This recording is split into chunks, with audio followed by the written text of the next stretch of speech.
नमस्कार।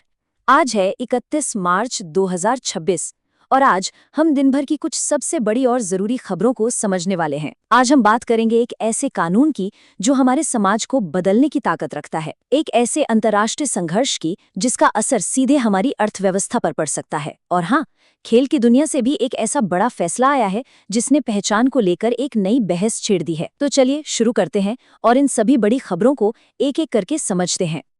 तो आज का हमारा सफर कुछ इस तरह रहेगा। सबसे पहले हम राष्ट्रीय सुर्खियों पर नजर डालेंगे, फिर चलेंगे अंतर्राष्ट्रीय मंच की ओर। उसके बाद हम अर्थव्यवस्था और सुरक्षा से जुड़े जरूरी मुद्दों को समझेंगे और आखिर में बात करेंगे खेल और सम्मान की दुनिया की। चलिए तो शुरुआत करते हैं राष्ट्रीय सुर्खियों से। आज हमारे पास दो बहुत ही महत्वपूर्ण खबरें हैं। एक तो उस कानून से जुड़ी है जिस पर सालों से बहस चल रही है, और दूसरी हमारे गांव की अर्थव्यवस्था को एक नई दिशा देने की एक बड़ी पहल से। तो एक सवाल इन दिनों हर किसी के मन में है कि आखिर ये एक समान कानून का मतलब क्या है। इसी सवाल के जवाब में यूनिफॉर्म सिविल कोड यानी समान नागरिक संहिता का पूरा कॉन्सेप्ट छिपा हुआ है। अच्छा, इसको समझने का एक बहुत ही आसान तरीका है। हमारे देश के कानूनों को आप दो हिस्सों में बांट सकते हैं। एक तरफ है फौजदारी मामले, मतलब क्रिमिनल केस, जैसे कि चोरी या मारपीट। इन मामलों में कानून सबके लिए बिल्कुल एक जैसा है, चाहे कोई किसी भी धर्म का क्यों ना हो। लेकिन दूसरी तरफ है दीवानी मामले यानी सिविल केस। इसमें आते हैं परिवार, संपत्ति और शादी ब्याह से जुड़े पर्सनल मुद्दे। और यहीं पर फर्क है, अभी तक यहाँ अलग अलग धर्मों के लिए अपने अपने कानून हैं।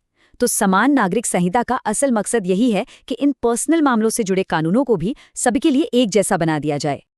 अब मजे की बात यह है कि यूसीसी कोई बिल्कुल ही नया कॉन्सेप्ट नहीं है।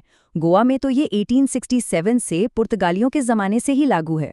हाँ, आज़ादी के बाद इस पर बहस चलती रही, पर हाल के दिनों में इस पर तेजी से काम हुआ है। उत्तराखंड जनवरी 2025 में इसे लागू करने वाला आज़ाद भारत का पहला राज्य बना। और अब देखिए, 29 मार्च 2026 को गुजरात की विधानसभा ने भी ये बिल पास कर दिया है, और ऐसा करने वाला वो तीसरा राज्य बन गया है। देश की खबरों में अब आगे बढ़ते हैं और बात करते हैं ग्रामीण भारत की। सरकार ने एक नई स्कीम शुरू की है जिसका नाम है महात्मा गांधी ग्राम स्वराज पहल। इसका मकसद, जैसा कि नाम से ही जाहिर है, बिल्कुल सीधा है। गांवों की इकोनॉमी को मजबूत बनाना, उन्हें अपने पैरों पर खड़ा करना। इस पहल में 3 खास चीजों पर फोकस किया जा रहा है: खादी, हस्तशिल्प और हथकरघा। ये तीनों ही हमारी परंपरा का हिस्सा हैं, तो सरकार इन्हें बढ़ावा देकर गांव के कारीगरों को मजबूत करना चाहती है। तो ये तो हुई देश के अंदर की बात। चलिए अब देखते हैं कि दुनिया के मंच पर क्या कुछ चल रहा है। तो अब रुक करते हैं अंतर्राष्ट्रीय परिदृश्य का। यहाँ हम देखेंगे कि हमारे पड़ोसी देशों में क्या हो रहा है और साथ ही वैश्विक व्यापार में क्या कुछ नया है। सबसे पहले बात हमारे पड़ोसी देश बांग्लादेश की। एक जमाना था जब इसे पूर्वी पाकिस्तान के नाम से जाना जाता था। फिर साल आया 1971। 25 मार्च को हुए एक भयानक नरसंहार के ठीक अगले दिन, यानी 26 मार्च को, बांग्लादेश ने अपनी आज़ादी का ऐलान कर दिया। और इसके बाद जो भारत पाक युद्ध हुआ, उसने एक आज़ाद मुल्क के तौर पर बांग्लादेश के बनने में एक बहुत बड़ी भूमिका निभाई। आज बांग्लादेश के संस्थापक के तौर पर शेख मुजीबुर रहमान को याद किया जाता है। फिलहाल वहां के प्रधानमंत्री तारिक रहमान हैं और राष्ट्रपति हैं मोहम्मद शहाबुद्दीन। और अभी हाल ही में बांग्लादेश ने उसी तारीखी दिन की याद में अपना 56वां स्वतंत्रता और राष्ट्रीय दिवस मनाया है। चलिए अब जरा ग्लोबल ट्रेड की दुनिया में चलते हैं। विश्व व्यापार संगठन यानी WTO, जो पूरे दुनिया में व्यापार के नियम तय करता है, उसकी 14वीं मंत्री स्तरीय कॉन्फ्रेंस अभी अफ्रीकी देश कैमरून के शहर याओंदे में हुई है। ये मीटिंग्स इसलिए बहुत अहम होती हैं क्योंकि यहीं पर दुनिया भर के देश व्यापार से जुड़े बड़े बड़े फैसले लेते हैं। वैसे WTO की कहानी भी काफी दिलचस्प है। पहले इसका नाम GATT हुआ करता था, फिर 1995 में इसे WTO के तौर पर दोबारा स्थापित किया गया, जिसका हेडक्वार्टर जिनेवा में है। आज इसमें 166 सदस्य देश हैं, और हमारे लिए गर्व की बात यह है कि भारत इसके फाउंडिंग मेंबर्स में से एक है। मतलब हमने इसकी नींव रखने में मदद की थी। अब आते हैं हमारे तीसरे सेक्शन पर, अर्थव्यवस्था और सुरक्षा। यहाँ हम ये समझने की कोशिश करेंगे कि दुनिया के किसी एक कोने में हो रही लड़ाई हमारी एनर्जी सिक्योरिटी को कैसे प्रभावित करती है, और इसमें हमारी नौसेना का क्या रोल है। ये जो रास्ता आप देख रहे हैं, ये है होर्मुज जलडमरू मध्य। आप इसे दुनिया के लिए एक एनर्जी सुपर हाईवे भी कह सकते हैं। ये फारस की खाड़ी को ओमान की खाड़ी से जोड़ता है। लेकिन दिक्कत यह है कि पश्चिमी एशिया में जो तनाव चल रहा है उसकी वजह से इस रास्ते पर खतरा बढ़ गया है। और ये इतना जरूरी क्यों है? क्योंकि दुनिया का लगभग 20%, जी हाँ 20%, इसी एक संकरे से रास्ते से होकर गुजरता है। जरा सोचिए, अगर ये रास्ता बंद हो जाए तो पूरी दुनिया की अर्थव्यवस्था का क्या होगा?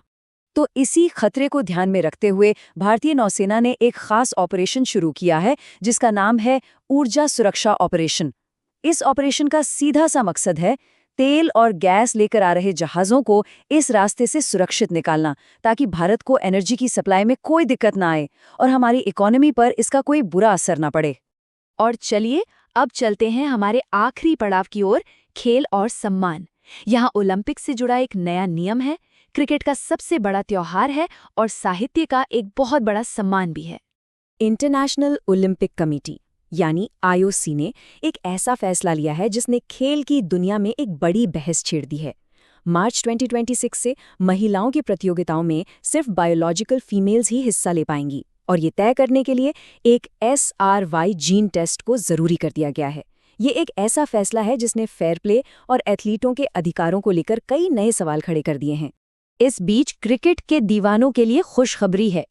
इंडियन प्रीमियर लीग यानी IPL का 19वां सीजन शुरू होने वाला है। और ये सिर्फ एक क्रिकेट टूर्नामेंट नहीं है, बल्कि एक बहुत बड़ा ब्रांड बन चुका है। इसकी कुल वैल्यू 1.6 लाख करोड़ रुपए है। इसी से ये दुनिया की सबसे महंगी स्पोर्ट्स लीग में से एक बन जाता है। तो इस साल के IPL के बारे में कुछ खास बातें फटाफट जान लेते हैं। टाइटल स्पॉन्सर टाटा है। हमेशा की तरह 10 टीम्स खेल रही हैं और मैच आप जियो सिनेमा और स्टार स्पोर्ट्स पर देख पाएंगे। तो खेल की इस चमक दमक से निकलकर अब हम साहित्य की शांत दुनिया में चलते हैं। एक ऐसा साहित्य जो समाज की उन परतों को छूता है जहां अक्सर नजर नहीं जाती। और ऐसे ही एक काम को इस साल का प्रतिष्ठित सरस्वती सम्मान दिया गया है। साल 2025 का सरस्वती सम्मान बंगाली उपन्यासकार रामकुमार मुखोपाध्याय को उनके उपन्यास हरा पार्वती कथा के लिए मिला है। ये पुरस्कार 1991 में के बिड़ला फाउंडेशन ने शुरू किया था और इसमें 15 लाख रुपए की सम्मान राशि दी जाती है। तो आज हमने देखा कि कैसे देश के अंदर का एक कानून, दुनिया में व्यापार के नियम और खेल के मैदान पर पहचान के सवाल, ये सब कहीं ना कहीं एक दूसरे से जुड़े हुए हैं। और ये हमें सोचने पर मजबूर करता है कि जब हमारे कानून, हमारी अर्थव्यवस्था और हमारी पहचान आपस में टकराते हैं तो भविष्य का संतुलन आखिर बनता कैसे है। इसी सवाल के साथ आज के लिए इतना ही।